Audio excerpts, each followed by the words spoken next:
हैं आगे most important chapter की तरफ। अब इसमें बहुत सारी चीज़ों पे हमने गौर करना है, वो हम आपको दिखाते हैं। अब सोमैटोसेंसरी कॉर्टेक्स और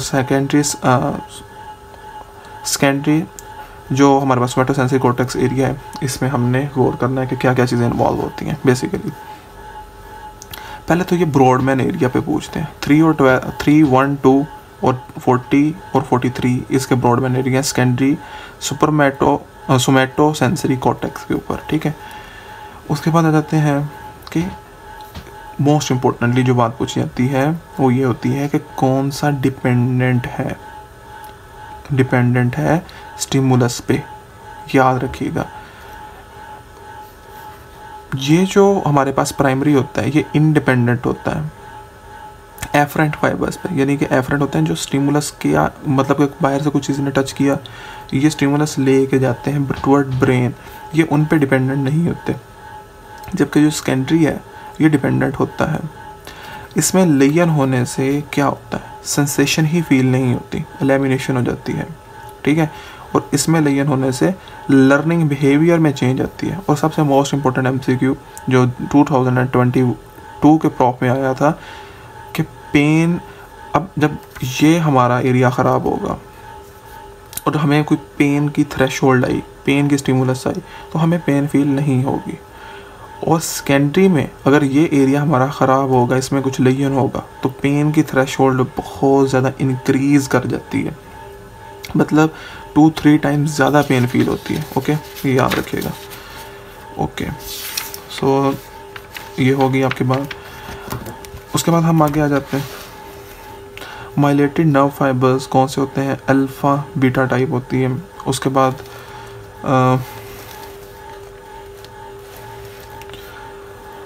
हम आगे आ जाते हैं कि जॉइंट्स में कौन से होते हैं, या जो हैवी एंड प्रोलॉन्ग टच को करते हैं वो आपको पता है रफनी ही होते हैं, पहले मैं बताया हूँ। टिश्यू वाइब्रेशन में कौन से इन्वॉल्व होते हैं, ये भी मैं आपको पहले बताया हूँ। ओके, ये एक बहुत ज़्यादा रेपिटेशन का UQ है कि पसीनियन की जो फ्रीक्वेंसी है वो क्या होती है, 30 to 80 होती है, ठीक है। इसी तरह ये एक लो फ्रीक्वेंसी वाइब्रेशन कहाँ तक हो सकती है, 2 to 80 हो सकती है। ओके, हो गया। That is very very very important UQ point, MCQ point कि यहाँ पे जो बेसिकली जो जब आप डोर्सल कॉलम ट्रैक पढ़ेंगे तो वो जाके कहाँ पे बेसिकली मीडियल लेमिनिस्कस कहते हैं उसको, तो वो बेसिकली इस लेवल पे जाके वो बेसिकली डीकसेट करते हैं, जिसकी बेस को वो कहते हैं कि ये मीडियल लेमिनिस्कस का ट्रैक है, ठीक है। तो वो बेसिकली ब्रेन स्टेम का लेवल होता है। इसी तरह माइलेटेड नर्व फाइबर जो होते हैं उनकी वेलोसिटी जो है वो 30 to 110 मिली सेकेंड तक होती है, ठीक है, माइलेटेड नर्व फाइबर की। और नॉन माइलेटेड जिसमें एंटीरोलैटरल भी आता है उनकी होती है 40 मिली, सॉरी नॉन माइलेटेड नहीं होता, ये भी माइलेटेड ही होता है। एंटीरोलैटरल की उन्होंने थोड़ी डिफरेंट बताई हुई है जो कि 40 मिली सेकेंड होती है। Okay, anterolateral system has a special capability that dorsal system does not have, the ability to transport broad spectrum of sensory modalities, यानी एक ही फाइबर में आपको खुशबू वाली स्टिमुलस भी चली जाएगी, आपको पेन वाली भी चली जाएगी, आपको साइड वाली भी चली जाएगी। तो ये किस में है, सिर्फ एंटीरोलैटरल में ये MCQ आता है। ओके, उसके बाद बहुत सारे और MCQ हैं इस चैप्टर में। इन दिस पाथवे, ठीक है, in this pathway through the brain stem, each medial lemniscus is joined by the fiber from the trigeminal nuclei which have same function forehead as dorsal tract have। इसको अपने line को ऐसे ही लिख लेना, ठीक है। ये ऐसा अच्छी MCQ में आती है। सॉरी, ये मैं आपको दिखा नहीं पाया, आपको मैं दिखा देता हूँ, ये है। ओके, उसके बाद हम आगे आ जाते हैं, आगे बात कर लेते हैं कि MCQ में और बात कौन सी आ सकती है। Anterior half of the parietal lobe is concerned entirely with the reception and interpretation of somatosensory signals। ऐसे ही MCQ आएगा। और सिनारियो भी यही आता है कि एक बंदा है, उसको इंटरप्रिटेशन नहीं हो पा रही, बताएं कौन सा एरिया इन्वॉल्व होगा, कौन सा लोब इन्वॉल्व होगा, तो स्पेसिफिकली आपको बताना पड़ेगा। But the posterior half of the parietal lobe provide still high level of interpretation. Anterior half involve होगा यही MCQ में, और पोस्टीरियर हाफ नहीं होगा। और ये ओवरऑल मोटर कोर्टेक्स किस में इन्वॉल्व होता है, मसल कॉन्ट्रैक्शन में एंड बॉडी मूवमेंट में। मैं थोड़ा सा आपको स्पीडली इसलिए करवा रहा हूँ कि आपका थोड़ा सा जल्दी कवर हो जाए। ओके, सो देन हम आगे आ जाते हैं। इसमें मोस्टली किस चीज़ पे आते हैं, वो सबसे वाइडर एरिया किसका होता है, या जब आप पढ़ेंगे तो आपको पता चल जाएगा। मैं थोड़ा एक्सप्लेन कम करूँगा। लिप्स और टंग का आपने सबसे ज़्यादा करना है कि वाइडर एरिया होता है। मोस्ट लेटरल कौन सी चीज़ होती है, ये फुट की टिप्स और फिंगर टिप्स सबसे लेटरल होते हैं। मोस्ट मीडियल कौन सी होती है, ये आपने लिखा फेरिंग्स होता है, ये याद रखना है। लेटरल ये, मीडियल ये। ओके, उसके बाद याद रखिएगा कि इनकमिंग सिग्नल्स जो हैं वो 4th लेयर पे आते हैं, यही एमसीक्यू होता है। कॉर्पस क्लेज़म वो एरिया होता है जिसमें राइट और लेफ्ट हेमिस्फीयर आपस में कनेक्टेड होते हैं या एक तरफ से दूसरी तरफ सिग्नल लेके जा रहे होते हैं। उन दोनों को कनेक्ट करने में जो एक तरफ से इंफॉर्मेशन दूसरी तरफ इंफॉर्मेशन जा रही होती है वो किसके थ्रू जा रही होती है, वो टाइप 2 और 3 एक्सोन के थ्रू जा रही होती है। ये आपने याद रखना है। ये बात आपने याद रख ली कि लिप्स मैक्सिमम होते हैं। ओके, मोस्ट लेटर पे क्या है, मोस्ट मीडियल पे क्या है, यही एमसीक्यू पॉइंट हो गए। ओके, उसके बाद then most repeated MCQ point is the person is unable to जज the shape and the form, it is the called astereognosis. ये एज सच बिल्कुल रट्टो कॉपी लाइन आती है। याद रखिएगा जब सोमैटोसेंसरी एरिया 1 डैमेज होता है उसमें पेन और टेम्परेचर की सेंसेस के ऊपर कोई इफ़ेक्ट नहीं आता। ये बहुत बड़ी बात है, ये आपको शायद आप समझ में ना आए लेकिन ये सिनारियो में पूछी जाती है। ओके, ठीक है। सिनारियो बना के ऐसे पूछा जाता है कि बंदा आया है, उसको हाथ लगा रहा है वो एक किसी चीज़ को और वो पहचान नहीं पा रहा कि हाथ में क्या है, तो बेसिकली वो जो कंडीशन है वो एस्ट्रोजेनेसिस की होती है। ओके, देन एक और कंडीशन है एमॉर्फोसिंथेसिस। ये कब होती है, पहला एमसीक्यूज ही ये आता है, ये होती है removing the somatosensory association area. Okay, ये आप मार्क कर लें, ये एमसीक्यू सच ही आता है। ओके, उसके बाद एमॉर्फोसिंथेसिस के बाद सिनारियो भी इसी के ऊपर आता है। अच्छा, इसमें एक और एमसीक्यू ये है कि एक इंसान चल रहा है, चलते चलते या वो नॉर्मली चलने की कोशिश करता है लेकिन वो अपने बॉडी पार्ट का यूज़ ही भूल जाता है, यानी एक टांग मूव करता है दूसरी टांग मूव करने ही भूल जाता है। वो किस में होता है, वो बेसिकली इसी कंडीशन में होता है एमॉर्फोसिंथेसिस। जब आप रीड करेंगे ये लाजमी रीड करिएगा इतने पैराग्राफ को, बहुत इंपॉर्टेंट है। Okay, lateral inhibition to increase the degree of contrast in peripheral spectral pattern, ये एक मोस्ट डिफ़िकल्ट एमसीक्यू कंसिडर किया जाता है। जो लेटरल इनहिबिशन है मतलब कि एक फ्लो में जा रही हैं वो चीज़ों को डिस्पर्स नहीं होने दिया जाता, लेटरल इनहिबिशन करवाई जाती है कि वो ना जाए। वो किस में परसीव की जाती है, वो स्पेशल पैटर्न में परसीव की जाती है। Lateral block lateral separate of the excitation signal therefore increase the degree of contrast in the sensory pattern precise in cerebral cortex। वही बात जो मैंने आपको एक्सप्लेन की वही यहाँ पे थी वही यहाँ पे है। अच्छा, ये कितनी सेकंड तक होता है, 1/100th part of the second तक होता है। ठीक है, ये आपने याद रखना है।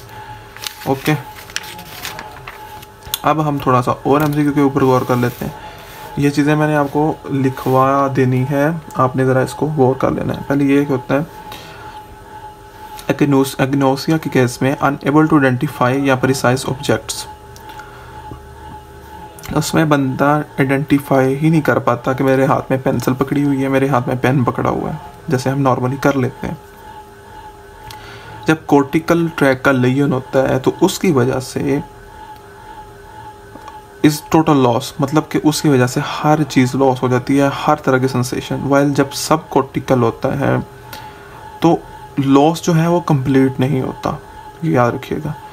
फैंटम पेन क्या होती है, एब्सेंट लिम्ब, यानी बाज़ लोगों का ये होता है कि उनका हाथ कट गया होता है, बाजू कट गया होता है लेकिन उनको ऐसे लग रहा होता है कि मेरे उस बाजू में पेन हो रही है, हालांकि बाजू कट चुका है, उसको कहते हैं फैंटम पेन।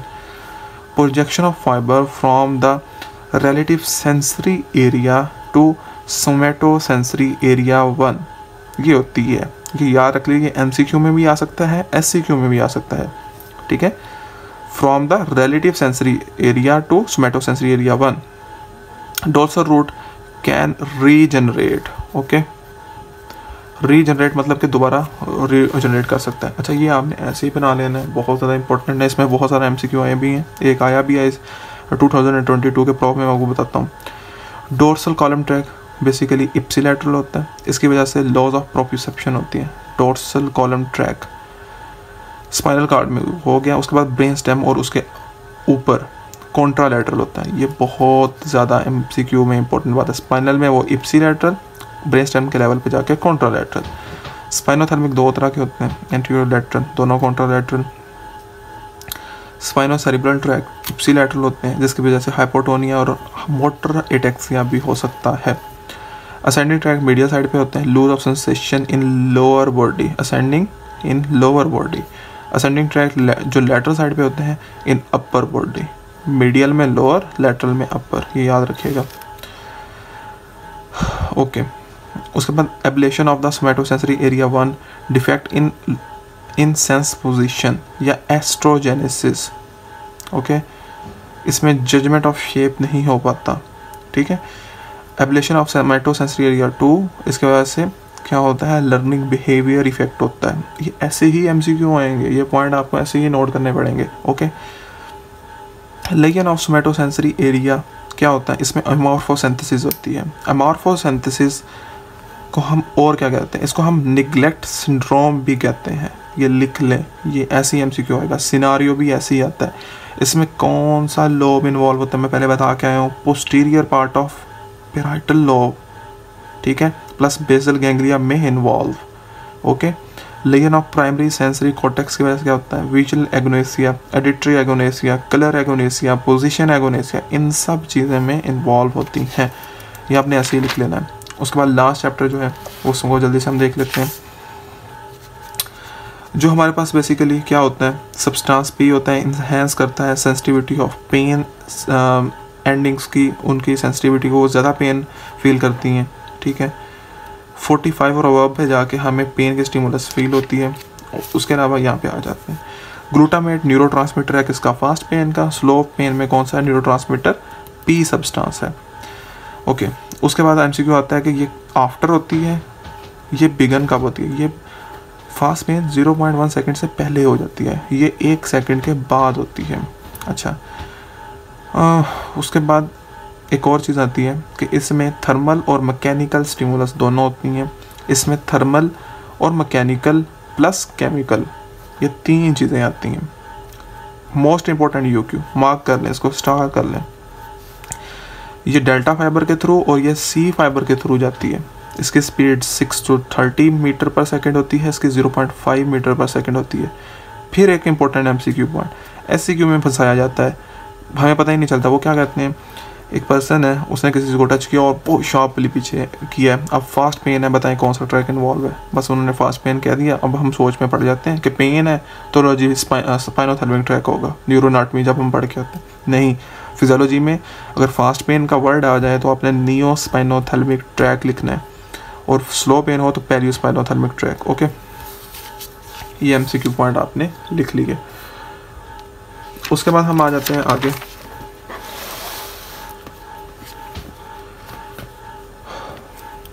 जो इंटेंसिटी होती है वो डायरेक्टली प्रोपोर्शनल होती है rate of damage, directly proportional होती है डैमेज इंटेंसिटी ऑफ पेन, ठीक है। One chemical that is seem to be more painful than other is bradykinin, इसकी सबसे ज़्यादा इंटेंसिटी ऑफ पेन होती है, ये याद रख लीजिएगा। ओके,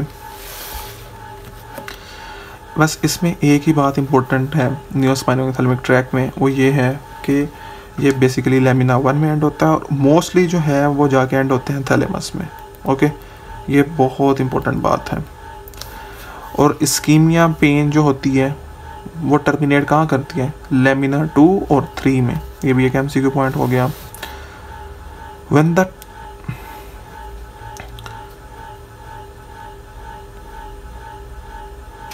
अच्छा, जो नर्वस सिस्टम है वो फास्ट पेन को ही लोकलाइज कर सकता है, ये बात याद रखिएगा कि लोकलाइजेशन किस पेन की होती है, ठीक है, फास्ट पेन की होती है। उसके बाद while tactile receptor that excite the dorsal column medial lemniscus system are stimulus stimulated, the localisation can be nearly exact. Because it form medial lemniscus at the brain stem level. ठीक है, ये बात आपको समझाने में थोड़ा सा time ज़्यादा लग जाएगा, लेकिन आप इसको जस्ट एक रीड कर लें ताकि आपको याद रहे। ओके, पैलियो याद रखिएगा स्लो और क्रोनिक पेन को लेके जाता है। ओके, इसको हाईलाइट कर लें इस लाइन को।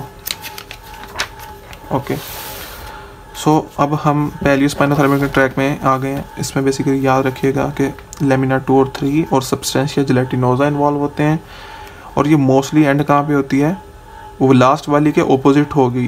ये मोस्टली कहाँ पे जाके एंड होगी, ब्रेन स्टेम में, और वो हो रही थी थैलेमस में। ओके,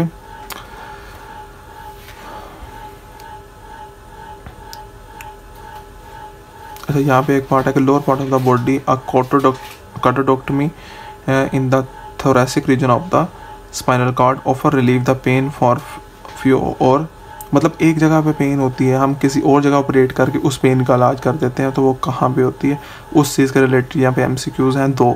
एक ये कि thoracic रीजन में हम ऑपरेट करके समझ लें कि हम लोअर पार्ट ऑफ बॉडी में उस चीज़ को उसकी पेन को कम कर देते हैं। ओके, एनाल्जेसिया में सबसे ज़्यादा इंपॉर्टेंट MCQ पॉइंट क्या होता है, वो बेसिकली ये होता है कि इसमें कौन से हार्मोन्स इन्वॉल्व होते हैं। एक सेरोटोनिन, एक इनकेफ्लिन और एंडोर्फिन, ये दोनों ऑपोइड हैं जो मैं बता के आया हूँ। ओके, अब सेरोटोनिन रिलीजिंग कौन से होते हैं और इनकेफ्लिन रिलीजिंग कौन से होते हैं, यही MCQ में पूछा जाता है। ठीक है, जो होता है हमारे पास बेसिकली इनकेफ्लिन और सेरोटोनिन, ये दोनों एनाल्जेसिया में इन्वॉल्व हो गए। पेरी एक्विडक्टल ग्रे एरिया इनकेफ्लिन रिलीज करता है, ये MCQs लिख लें, कभी ना कभी आएगा। ओके, और dorsal horn of the spinal cord to secrete serotonin, जो डोर्सल हॉर्न होते हैं वो क्या सिक्रीट करते हैं, सेरोटोनिन। अच्छा, ये दोनों हार्मोन्स अगर वो ये पूछे ना कि किस टाइप की पेन सेंसेशन को रोकते हैं, वो बेसिकली स्लो और फास्ट, बेसिकली स्लो और फास्ट से मुराद कि टाइप C और टाइप डेल्टा फाइबर की सेंसेशन को रोक देते हैं। ओके, यहाँ पे एक MCQ आ जाता है कि जी in activation of pain pathway by morphine like drug can mostly totally suppress many of the pain signal entering through the peripheral nerves. Morphine like drug उसको कम्प्लीटली इनएक्टिव कर देती है, थोड़ा सा गुजारा नहीं करवाती, कम्प्लीटली इनएक्टिव कर देती है। ओके, जो अल्फा टाइप A के बीटा फाइबर्स हैं from the peripheral tactile receptor can depress transition of the pain signal from the same body area, ये भी एक MCQ पॉइंट है। ओके, देन हम आगे आ जाते हैं। देन हमारे पास आ जाता है एक और इम्पोर्टेंट MCQ, वो क्या है जी, वो ये है कि all visual pain in the thoracic abdominal cavities is transmitted through type C fibre. याद रखिएगा, जितनी भी विजुअल पेन है thoracic की abdominal की, वो टाइप C यानी कि जो कि स्लो वाले फाइबर हैं उनके थ्रू जाती हैं। ये एक MCQ पॉइंट आपने मार्क कर लेना है। Okay, then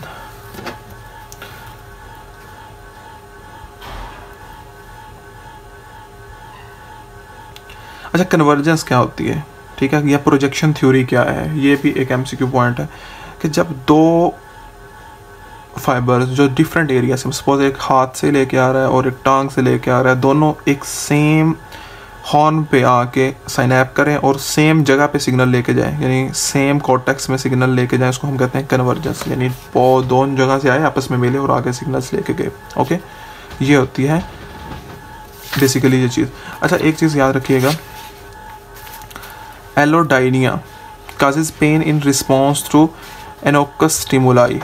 anochus stimuli, anochus stimuli, ये ऐसे ही MCQ की लाइन आती है। anochus stimuli पेन काजिंग चीज़ कौन सी है, एलोडाइनिया है। ठीक है, एलोडाइनिया वाई। ओके, जो parenchyma of the liver and alveoli है वो इनसेंसिटिव टू पेन होते हैं, ये एक MCQ पॉइंट हो गया। और ब्रोंकाई और पेराइटल प्लूरा जो है ये सेंसिटिव टू पेन होते हैं, ये भी एक MCQ पॉइंट हो गया।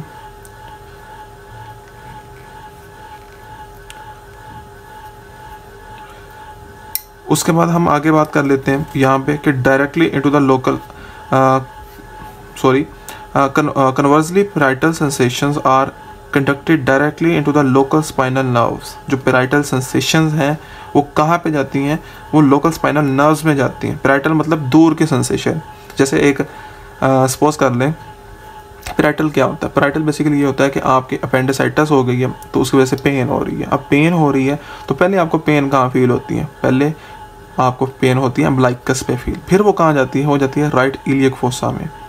तो बेसिकली कह रहे हैं जो पैराइटल पेन है जो अब इलियक फोसा में जा रही है वो पैराइटल पेन है, पैराइटल सेंसेशंस है। वो कहाँ पे डायरेक्टली होती हैं? डायरेक्टली लिंक्ड होती हैं लोकल स्पाइनल नर्व्स के साथ। ओके, इसी तरह स्टमक के रिलेटेड में पूछा हुआ कि स्टमक की पेन कहाँ पे जाती है? वो बेसिकली 7 to 9 यानी 7, 6, 8 और 9 सेगमेंट में होती है। ओके, जैसे मैंने आपको अपेंडिक्स की बात कर दी, वो ये चीज़ आपने लिख लेनी है कि पहले जो विजरल पेन होती है वो अम्बिलिकस पे होती है लेकिन बाद में राइट इलियक फोसा तक चली जाती है। ओके, देन ब्राउन स्पॉट के ऊपर एमसीक्यू यही आता है मोस्टली कि इसमें जो डैमेज होता है वो फुल स्पाइनल कॉर्ड का होता है या हाफ का होता है, तो आपने कहना है फुल स्पाइनल कॉर्ड होता है। इसमें जो डोर्सल ट्रैक होता है वो बेसिकली इप्सिलैटरली होता है, तो वो डैमेज उसी साइड का होगा जिस साइड की डैमेज हुई होगी। मिसाल के तौर पे अगर राइट साइड की डैमेज हुई होगी तो राइट साइड का इन्वॉल्व होगा, अगर लेफ्ट साइड की डैमेज होगी तो लेफ्ट साइड का इन्वॉल्व होगा। कौन सा ट्रैक? Dorsal track. उसके बाद जो हर्पीज जूस्टर है या जैसे शिगल्स कहते हैं, इसमें dorsal root of ganglia involve होते हैं। ओके, उसके बाद हम आगे चले जाते हैं जिसमें इस डिजीज़ में जो कहा गया है डॉग्लोरेक्सिस में कि इसमें 5 to 9 नर्व्स इन्वॉल्व होती हैं, 5 to 9 नर्व्स इन्वॉल्व होती हैं। यही एमसीक्यू पॉइंट है। ओके, सो इसमें बेसिकली जो एमसीक्यू पॉइंट्स थे वो यही थे ऑलमोस्ट। ठीक है, बाकी इंशाल्लाह ताला नेक्स्ट वीडियो में हम स्पेशल सेंसेस को डिस्कस करेंगे। होपफुली ये आपको काफ़ी हेल्प करेगी। स्टे ट्यून्ड, मिलते हैं नेक्स्ट वीडियो में। अल्लाह हाफिज़।